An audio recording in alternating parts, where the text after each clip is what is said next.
Deep within the remote mountains of North Korea, where the dense pine forests held secrets, and the rugged terrain concealed ancient mysteries, a chilling legend whispered among the villagers. It spoke of a creature so fearsome, so utterly horrifying, that its very existence plunged the region into unparalleled chaos. The villagers trembled at the mere mention of its name, the Werebear. As the sun dipped below the horizon, casting an eerie glow upon the isolated villages, the atmosphere thickened with anticipation. The air itself seemed to shudder as a haunting howl echoed through the mountains, a sound that sent chills down the spines of those who heard it. The villagers huddled in their homes, their eyes wide with terror, as the monstrous creature prowled the night, its massive claws tearing through anything that stood in its path. The Werebear, a creature born of nightmare and legend, emerged only during the full moon. Its eyes glowed a malevolent red in the darkness, and its fur, as black as the deepest abyss, concealed a strength that surpassed any known creature in the region. Villagers who had dared to confront the Werebear spoke of its bloodlust, recounting tales of entire villages left in ruins, their inhabitants vanished without a trace. The government, initially dismissing the stories as mere folklore, soon found itself facing a terrifying reality. No military force, no matter how well equipped, could withstand the creature's ferocity. Panic spread like wildfire as the Werebear roamed freely, its insatiable hunger for destruction leaving behind a trail of desolation. Desperate, the government sought the assistance of shamans and mystics, hoping to find a way to curb the Werebear's rampage. The mystics, with fear in their eyes, spoke of an ancient curse that had given birth to this abomination, warning that the Werebear would only grow stronger with each passing night. As the moon waxed and waned, the Werebear's reign of terror escalated. Entire villages were abandoned, the survivors fleeing to the safety of the cities, leaving behind haunted landscapes where the once thriving communities lay in ruin. The air was thick with the stench of fear, and a pervasive sense of doom hung over the land. Rumors spread that the Werebear, having tasted the power it held over the region, had become an unstoppable force of nature. Some claimed it could control the very elements, conjuring storms and earthquakes at will. The once pristine mountains became a desolate wasteland, scarred by the claws and fangs of the nightmarish creature. The government, facing an unprecedented crisis, convened emergency meetings and mobilized all available resources to find a solution. Yet, each attempt to confront the Werebear ended in failure, the creature proving impervious to any attempts at banishment or containment. In the heart of this chaos, a renowned cryptozoologist named Dr. Eleanor Park found herself drawn to the mystery of the Werebear. Driven by a relentless curiosity and armed with a determination to unravel the truth, she arrived in the region, accompanied by a team of experts in folklore, biology, and paranormal studies.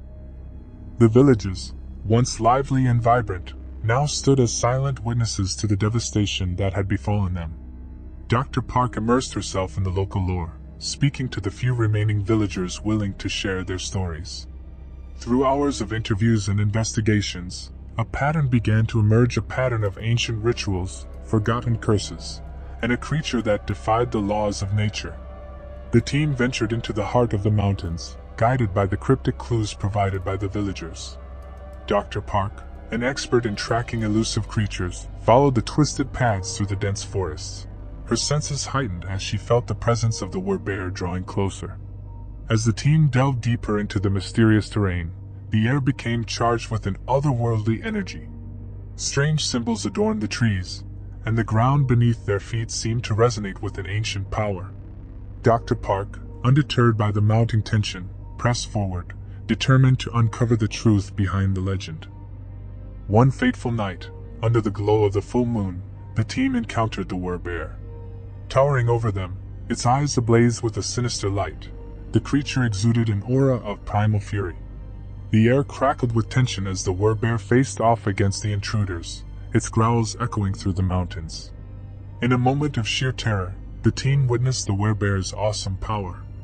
It unleashed a torrent of supernatural forces, manipulating the very elements to thwart their every move. Dr. Park, undeterred by fear, recognized that the key to understanding the creature lay in deciphering the ancient rituals and curses that bound it to the mountains. Through a combination of scientific analysis and occult knowledge, Dr. Park and her team unraveled the complex web of enchantments that had given rise to the Werebear. They discovered that the creature was the result of a curse, cast centuries ago by a vengeful shaman seeking retribution for the desecration of sacred grounds. The team's findings led them to a hidden chamber deep within the mountains, a place where the mystical energies converged. There, they encountered the remnants of an ancient ritual site, its walls adorned with symbols that seemed to pulse with a malevolent energy. Dr. Park, guided by a profound intuition, realized that breaking the curse required a delicate balance of science and the supernatural. Armed with this newfound knowledge, the team embarked on a perilous journey to lift the curse that bound the Werebear to its nightmarish existence. The process was fraught with danger, as the creature, sensing the threat to its very existence, unleashed all its fury in a desperate bid to survive. As the team navigated the treacherous terrain, battling both the supernatural forces and the physical manifestations of the Werebear's power, they faced moments of doubt and despair. Yet Dr. Park remained resolute, her unwavering belief in the convergence of science and magic serving as a beacon of hope. The final confrontation took place at the heart of the ritual site, where the team performed a series of intricate ceremonies designed to break the ancient curse. The air hummed with tension as the Werebear, sensing the impending release, fought back with unprecedented ferocity. In a moment of climactic intensity, the curse was shattered, its mystical bonds unraveled by the combined efforts of science and magic. The Werebear, now free from the shackles that had bound it for centuries, underwent a profound transformation. The malevolent glow in its eyes dimmed, replaced by a glimmer of recognition and understanding. As the first light of dawn broke over the mountains, the Werebear stood before Dr. Park and her team, no longer a creature of nightmare but a being caught between two worlds. The villagers, drawn by the spectacle, cautiously emerged from their hiding places, their eyes filled with a mixture of awe and fear. The Werebear, now a guardian of the mountains rather than a harbinger of chaos, gazed at Dr. Park with a sense of gratitude. It retreated into the depths of the forest, disappearing into the shadows from whence it had emerged. The mountains, once plagued by darkness, were bathed in the soft glow of morning light. Dr. Park, her mission accomplished, stood amidst the ancient ruins, contemplating the delicate balance between the natural and supernatural. The legend of the Werebear, now a tale of redemption, would be passed down through generations, a reminder that even the most monstrous of beings could find salvation through the unyielding spirit of those who sought to understand. The once terrified villages began to rebuild, their scars healing as nature reclaimed its dominion over the mountains. Dr. Park, her work complete, bid farewell to the region, leaving behind a legacy of courage and discovery. The legend of the Werebear persisted, not as a tale of horror, but as a story of transformation and the enduring connection between humanity and the mystical forces that shaped the world. In the heart of North Korea's remote mountains, the Werebear remained a spectral guardian, a symbol of the delicate equilibrium that existed between the seen and the unseen, the known and the unknown.